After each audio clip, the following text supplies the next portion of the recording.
Item number 1, it was stated in the memo issued that the governing body requested this meeting in total, which means they requested a rights notice.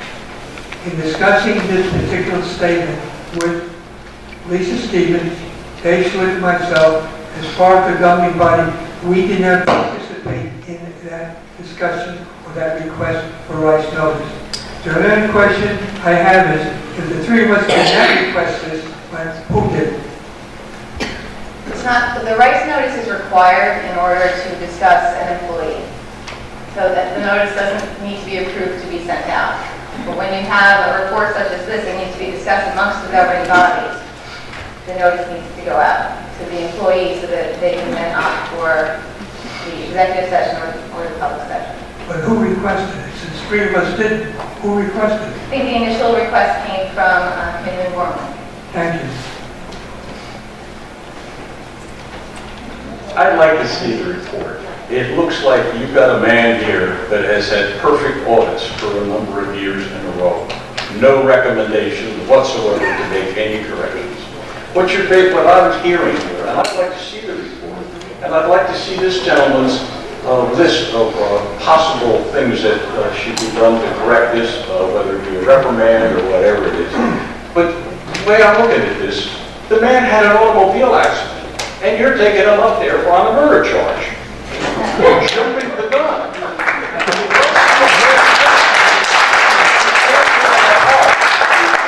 About partial information, and we can't speak about it because we're getting interrupted by the mayor, so we can't. Well, we're in the same position, but you don't have any other solution than let's take it to the prosecutor. Let's hang him. I don't see that. Why would you say that? Why would you say that, Mr. Ed? Why would you say that? I didn't say that in any way. I said let them make the recommendation. Let them make the recommendation if there is a criminal act. If there was. That's what's in this report. That we made it all up here. The whole thing is the man took it. That's all I said. I didn't say he was guilty. I didn't say anything. There was a report done. Well, and that's what I don't agree with your approach. I think it's... Excuse me, both you guys. I don't appreciate a public argument based going back and forth like this, and the public doesn't get it. Things that really concern me is the township was aware and council was aware in March of 2015 that members of council were going to retaliate against Garrett Loesch, who was a whistleblower for some fraud that happened during Hurricane Sandy regarding a council member. It was put in an email directly to township council saying, they're going to come after me. It's only a matter of time pretty much. What protections do I have? So here, we get here tonight and we find out some important things. 2 council members started this. 2 council members were the only ones in contact with the investigator. 2 council members were responsible for bringing the rights notice.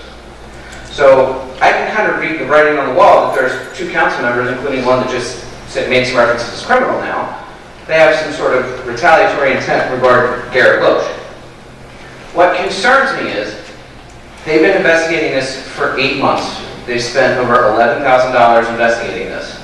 And what they've come up with is Mayor Midgley authorized a salary change for an employee that was authorized under an ordinance or a resolution that may or may not have been right, but clearly Mayor Midgley was involved and had authorized it. It wasn't Garrett that authorized it, who was only a witness, as they said, a witness on a contract.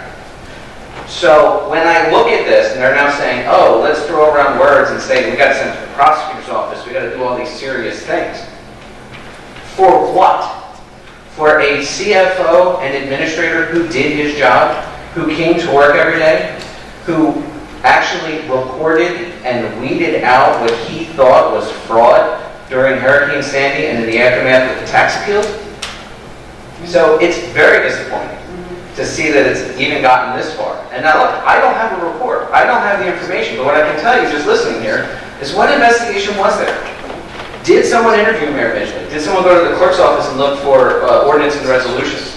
What was actually done for this $11,000? We know that they sent a questionnaire, they got responses, they were offered certified responses but didn't respond. I have the emails. The documents were provided, Garrett provided all the ordinances, resolutions, documents, everything that they wanted. And this is what we're left with. So it's very concerning that they're talking about, ooh, we gotta refer this for criminal, or we have to take some other disciplinary action or something else.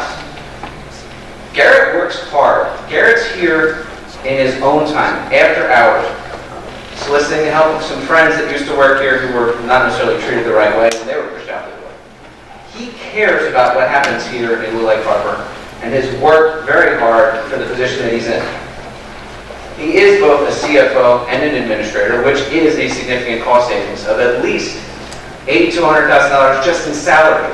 Don't forget the benefits, the pension, and everything else on top.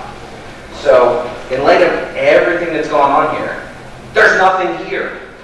We've all now wasted our entire evening tonight sitting here listening to this back and forth for nothing. So if council wants to take any action tonight, just end this tonight. Just say, we're done. We're not paying for any more investigations. We were going to investigate who commenced an investigation into an investigator at some point in time. It got so confusing with everything that was going on. Just put this to bed. You can't show Garrett did anything wrong. You got 2 people that want this, and I can assume hopefully 3 of you don't. That's why you weren't in the loop. So put it to bed. Let's move on. There's plenty of other things going on in this township that need real attention and real money spent towards it, instead of this witch hunt. So I think that everyone should just applaud Garrett for what he's done, what he's continued to do for the township, and how he sits here, says, I want this in open session. Look at the documents, look at the reports, look at my response to it. I have nothing to hide. You know, that's the mark of a true person with integrity that should be supported by this town and not crucified by it.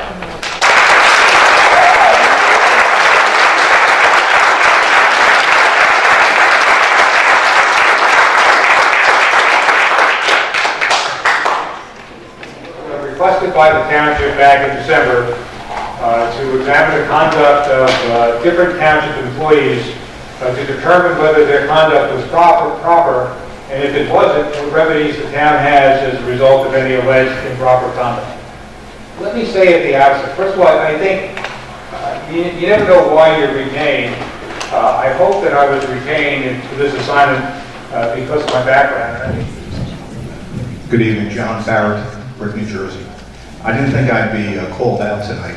About a year ago, I was in front of you explaining the tax increase to a packed audience. Councilman Stevens, of course, took honor to the fact that I was here, but I won't return the favor because I respect you in your position. So I forgive you, but that's what the Lord tells me I have to do. To the gentleman that just spoke, accusing me of coming in after hours, I was not reappointed as financial consultant to this township for a number of reasons, mostly political. And I knew that because I've been in this business a very long time. I also knew that Mr. Loesch, as the administrator CFO, was a qualified and certainly is a qualified chief financial officer and administrator. I chose on my own time to come in through a transition out of helping Mr. Loesch, not clean up a mess as this gentleman would restate, but to take care of the business of this township on behalf of the governing body and to make sure that my efforts in helping the financial organization here run smoothly, it was imperative that I get involved as far as donating my time. And to be criticized for donating my time back to the residents of Little Lake Harbor is hypocritical, and clearly for this gentleman who's speaking, it's probably retaliatory because he has some position. Sir, I'm speaking. What I would offer to you is this. You have a great administrator and CFO, which is Garrett Loesch. What's about to happen right now is an embarrassment to the operations of this township and against a good man who runs this township tirelessly, who comes in nights and weekends to do good work for you, the residents. I'm here with my video camera to document what I expect to be a circus of never seen before efforts. And it's unfortunate because you deserve better. There's a few selected council people up here who organized this effort to attack a good man. And I want to let you know that you will not have an opportunity to speak after this, according to the counselor. So if you want to speak your piece as to the craziness that's going on tonight from this point forward, this is your opportunity. But I would hope that you would join me in giving Garrett Loesch a round of applause for a job well done.